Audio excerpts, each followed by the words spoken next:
Good morning. I know I'm a little later than normal posting the video, but I've been up and I've been thinking about it. I've already exercised the dogs a little bit and washed my son's car and getting ready to head over and pick up some fresh strawberries. But we're to the Saturday of Holy Week. Not a Saturday of a lot of activity, at least that was visible for Christ. We know that Peter tells us that he preached to the spirits in prison, and that would have happened during the time that his body lay in the grave. The disciples, since we find them hunkered down in fear on the Lord's Day, we probably find them hunkered down in fear on Saturday as well. I said yesterday that today I would share information on just the differences and an overview of the contrasts of the Gospels. I actually went online, looked at that this morning, and there's artificial intelligence provided me a lot of information. And just for our understanding, AI is not a thinking machine. It can't exercise cognitive solutions, especially to philosophical problems, but it just scans a lot of different databases and compiles information. And so it pulled information from Catholic sources and it pulled information from other sources. But the Gospels, Mark was probably written first. I'm going to say 50 AD. Give me 10 years on either side of that.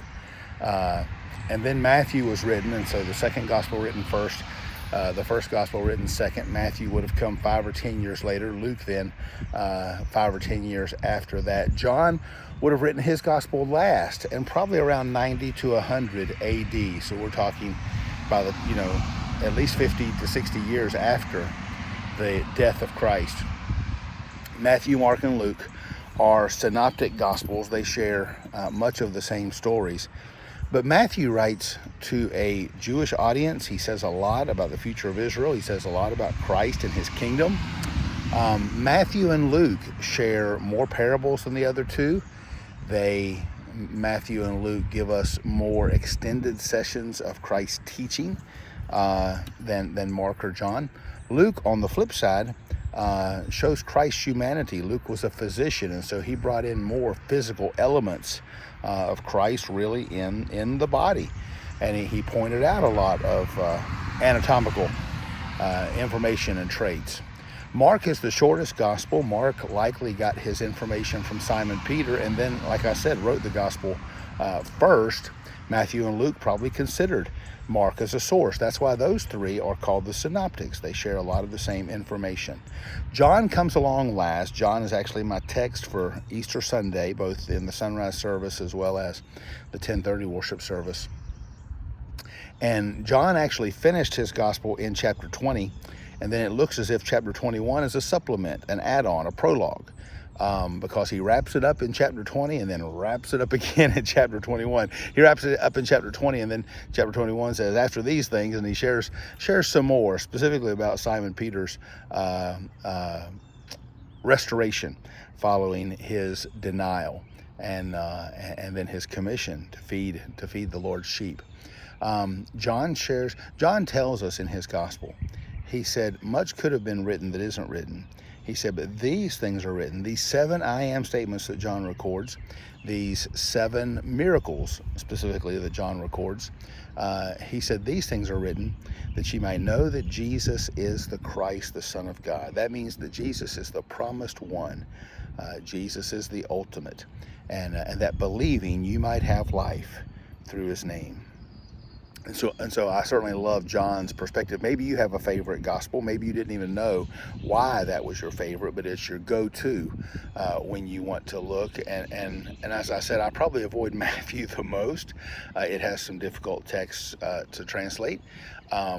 Mark is the only gospel that I've preached through verse by verse. It is the shortest, and that's why I chose it at that time. I really, really have grown to appreciate Luke as an author, and so therefore Luke as a gospel account. And John has to be loved because it's so unique, and there's so much in there that we just love to read. Quickly, in conclusion, John gives us things that nobody else gives us. Well, every gospel writer does some of that.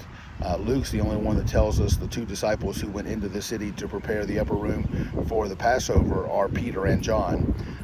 Mark is the only one that tells us Jesus' feet were pierced as well, because many times the Romans would tie one's feet to the cross. But Mark tells us that Christ's feet were nailed to the cross. John is very, very unique in his perspective. And John is the only one who records the miracle of Christ turning water to wine at the marriage feast in Cana. That's not so hard to believe. It's hard for me to believe that John is the only one who records the raising of Lazarus from the dead. To me, that's a primary miracle. That's like the ultimate in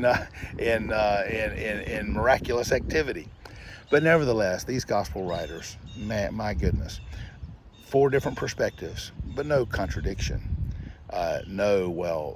Luke said this, Matthew said this, one of them has to be wrong. No, they all just click together. I'm not a carpentry guy, but tongue and groove, they go together.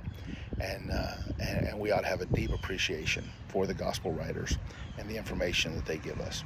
Hey, that's a long video, over 6 minutes long, but I hope you appreciate the gospels.